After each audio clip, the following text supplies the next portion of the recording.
अगर आप भी वॉशिंग मशीन यूज़ करते हैं, चाहे वो टॉप लोड हो चाहे फ्रंट लोड हो, तो ये वीडियो बिल्कुल स्किप मत करना।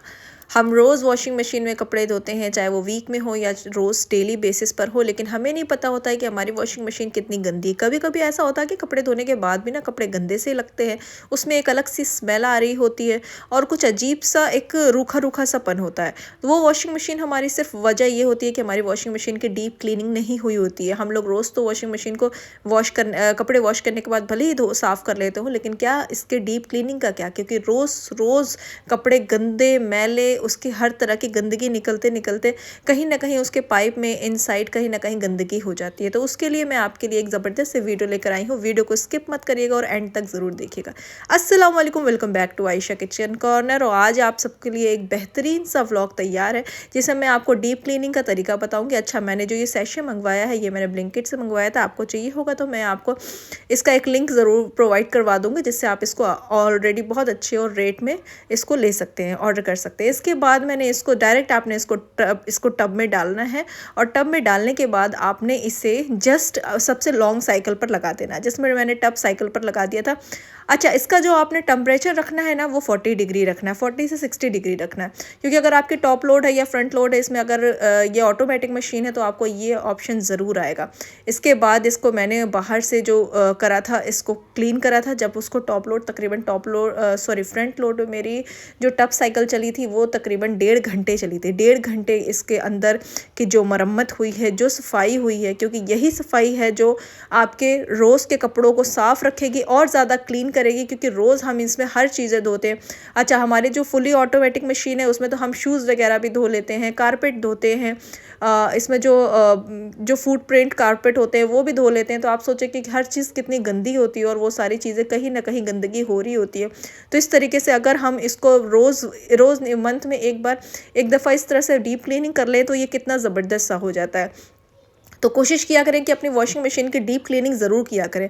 मैंने एक छोटा सा व्लॉग आपके लिए सिर्फ इसलिए बनाया था कि वॉशिंग मशीन की डीप क्लीनिंग दिखाऊं। और बाहर से मैं ये जो मिस्टर मसल का ये यूज़ करती हूँ क्लीनर, ये बहुत ही बेस्ट है। ये मैं अक्सर बेसिकली किचन में यूज़ करती हूँ, तो किचन के लिए ये बहुत ही बेहतरीन होता है। मुझे अभी तक इस जैसा कोई भी नहीं मिला है। तो अगर आपको लिंक चाहिए होगा तो मुझे कॉमेंट सेक्शन में बताइएगा, मैं आपको लिंक प्रोवाइड कर दूँगी। अच्छा जी, आज जो डे था वो मेरा बहुत सिंपल सा डे था। मैं बना रही थी जो कि सबका कम्फर्ट फूड होता है, दाल चावल। और वो दाल चावल मैं बना रही थी, जिसके बाद मैं तैयार होके आ गई थी किचन में। और इसके बाद हम ये दाल चावल में बस बेसिक से मसाले डाल रही थी, क्योंकि देखिए दिन ऐसा हो रहा है आजकल, छोटे छोटे दिन होते हैं जिसमें हम अगर कोई बड़ा काम लेकर बैठ जाएं तो हमें पता नहीं लगता है कि दिन हमारा कहाँ चला गया। लेकिन इसके साथ साथ ही हमें खाना भी बनाना होता है, क्योंकि आपको पता है फिर खाना वगैरह तो एक बेसिकली रोज़ की नीड है, तो वो तो चाहिए चाहिए।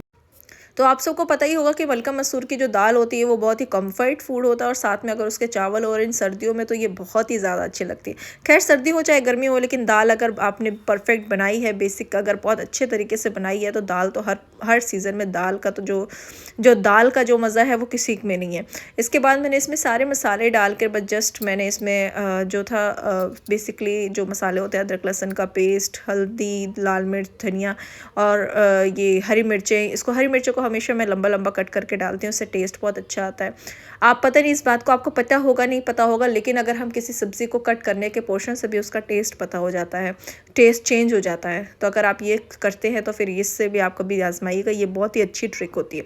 तो कभी भी हरी मिर्चों को लंबा अगर काट के अगर आप करेंगे तो वो उससे टेस्ट बहुत अच्छा आता है। अच्छा, इसमें मैं जो तड़का लगाती हूँ ना, तड़का मैं सिर्फ लहसन का लगाती हूँ और किसी चीज़ नहीं, मतलब जस्ट फ्राई लहसन और हींग, ये सारी चीज़ों को मैं तड़का लगाती हूँ। साथ ही साथ मैं बैठे बैठे टीवी देख रही थी और मेरा बेटा यहाँ पर बैठे बैठे स्नैक्स खा रहा था, उसको भूख लग रही थी। और मैं फटाफट, क्योंकि जब मैं वॉशिंग मशीन डीप क्लीन करने लगी तो उसमें वक्त जो था वो काफ़ी चला गया था, क्योंकि उसके साथ साथ उसको देखना था, उसको सफाई करनी थी।